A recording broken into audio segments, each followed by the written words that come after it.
Namaste, one and all, ladies and gentlemen, boys and girls, children of all ages. Welcome back. Welcome back to another episode of JumpBall Season 2, Episode 4 this time around, and it kicks off now. You guys might be done and over with to see me and talk or hear me talk, but what you guys cannot be done with so far is the playing games. I mean, what a night one it was yesterday. First game going down to OT. Hornets. Did they win? Did they survive the Bam Adebayo injury to the last second layup with LaMelo Ball? Like the whole spectrum of it. I do believe they still play in Spectrum Center. I could be wrong, but that is a venue for one of the 30 NBA teams. So kind of apropos there. But we move on. Also, let me give a quick shout out to Denny Advia and the Blazers as well for their win in the second matchup to give us our first loss of the day yesterday. So we were 3 out of 4 between Champions League and NBA. But like I mentioned, it is jump ball, so we will stick to basketball today. In this one, firstly, we are kicking it off or tipping it off in the city of brotherly love between well, it is the Sixers as we know, but they are facing on a pair of brothers. It is the Wagner boys, and them with their whole squad. You have Jalen Suggs at point, you have Desmond Bain, you have Franz Wagner at small forward, you have Paulo at four, you have Wendell Carter at five. So they are solidified. The eighth seed kind of doesn't really suit them for the talent that they have procured in the last few years. I mean, the trade for Desmond Bain with the KCP kind of mismanagement, I guess. There's already reports that Jamal Mosley likely is to get fired after this season, no matter the result of all of this. So it's going to be interesting to see in this one. I will take their talent to prevail. I know that didn't kind of really fall uh, exactly like that yesterday in the later matchup. But yeah, I think, Magic, they have had injury issues. I remember Franz Wagner being injured earlier in the season. I think Mo was out for a little bit as well. They've always had that. You go back and look at Jonathan Isaac, go back and look at Grant Hill, Tracy McGrady. Maybe it's just something in Orlando. Maybe they're cursed, but it is what it is. That's the situation for them right now. Talking about injuries, same thing for the Sixers as well. You have Paul George, we all know the history there. And then you have the big man himself, Joel Embiid. And this one, he's not there as well. Another reason why I'm taking the Magic, the size that they have with a Wendell Carter, even Paolo who could play a 4-5 in a five in a small lineup. You still have Mo Wagner, the other Wagner brother. And then you still have like a Goga Bitadze or Tristan De Silva, who are long and lanky, who could be at the 4 to 5. Really, the only size that the Sixers have to combat that is Andre Drummond, veteran for over a decade, underrated. I would say one of the best rebounders of a generation for sure. However, in this one, for a matchup of this magnitude, can I trust him in this? I cannot. PG, like maybe it might be like a we don't and I don't condone it, but it's like a live betting situation. Like when you see him in there and the flow that he is in, possibly he does become that extra factor because if you line it up, it's for the Magic, it's like I mentioned, Wagner, Paolo, and Bain. At least three right off the gate. For the Sixers, it's you have Terrace Maxey. You could kind of rely on a VJ Edgecombe, but in a game like this, do you really want to rely on a rookie? And outside of that, you don't. PG is likely your third option, maybe a Kelly Oubre who steps up, but you're relying on the others in a sense to kind of step up and take you over.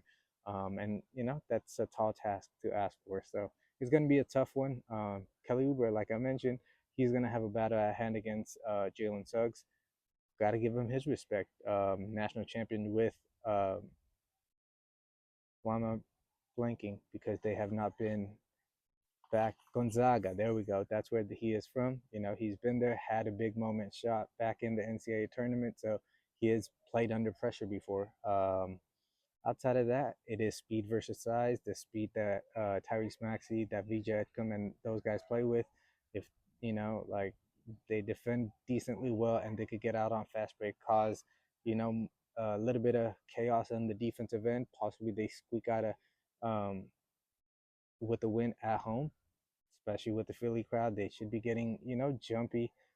Seeing the disappointment from the talent standpoint that they have had, not resulting in really anything, not even a finals appearance, which is kind of disheartening to say the least. But with that being said, last little nugget of stat for you guys.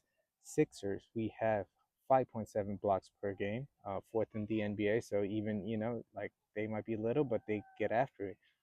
They have some lengthy athletic dudes.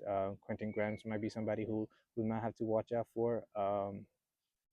But I do believe the longer Orlando Magic probably take this because 27.5 free throws per game. They are first in the league.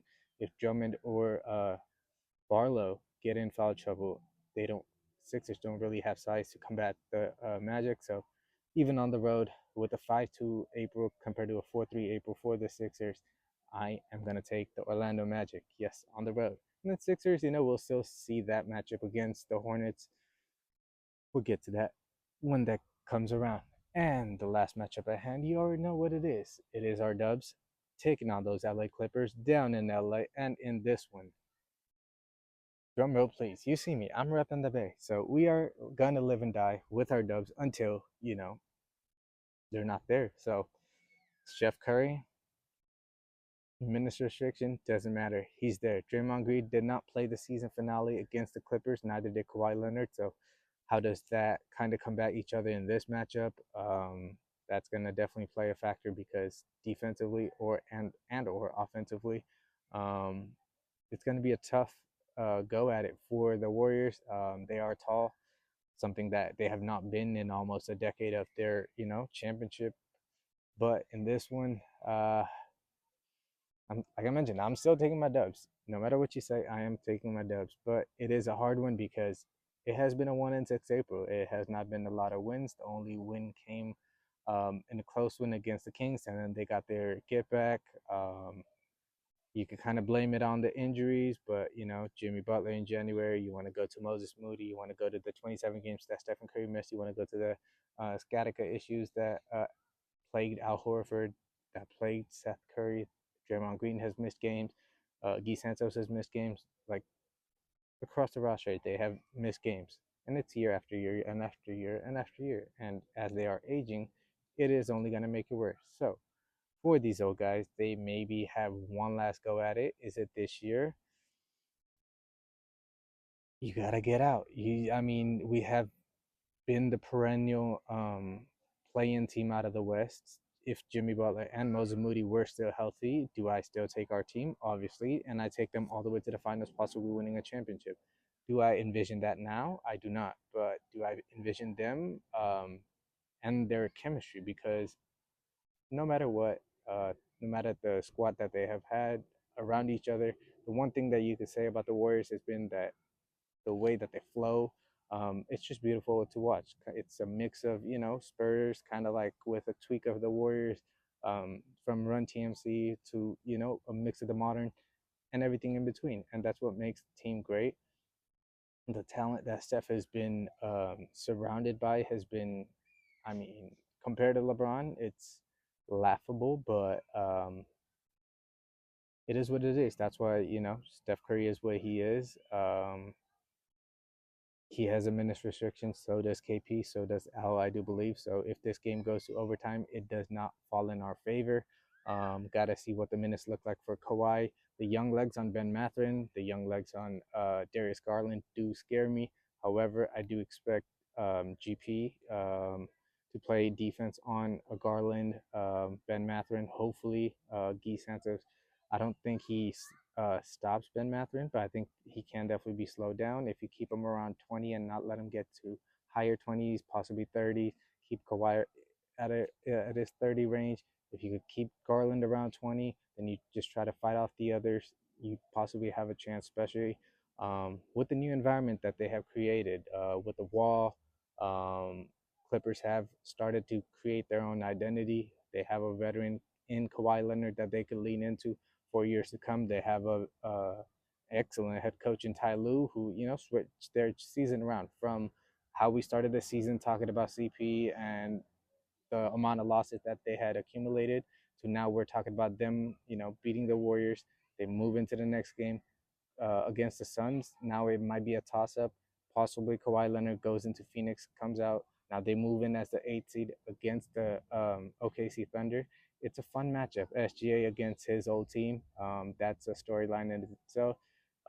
Possible, future rivalry in the West as well, because Kawhi Leonard, while he is getting up there in age as well, he has not had that much basketball to play with injuries. So maybe he possibly gets into his 40s, because the one thing you cannot question anymore is the love that Kawhi Leonard has towards basketball. I feel like that has been proven. Anything else outside of basketball, that is a conversation to be had. But if you want to talk about Kawhi Leonard as a basketball player, you cannot disrespect his love for the game. Just like, I mean, pretty much all the LA guys, you got to respect them, from Russ, Debo, PG as well. Unfortunate with injuries, just like Kawhi. But the talent has always been there. You can never deny that. Even Klay Thompson, same thing. He got his rings, got plagued with injuries as well. Now the end of his run is being, a little bit more bitter than you would have hoped, or I would have hoped. But we always love Captain Clay out here in the Bay, and until we see our team go down, we are gonna rock out with them. Stephen Curry and Draymond Green, our guys, until they are on the Warriors, we will never doubt the Dubs. That's where I am with this edition of JumpBall Season 2, Episode 4. The back-to-back playing games yesterday, back-to-back playing games today. We get a quick breather, and then we'll get back into the remaining games at hand. Go check up on all the episodes of JumpBall. Go check up on the Football Frenzy with UCL that finished up. We will get back with semifinals as well. You already know what it is. It's all love. Till next time, like I mentioned, go, go, go. Like, comment, subscribe, all that good stuff. Go, go.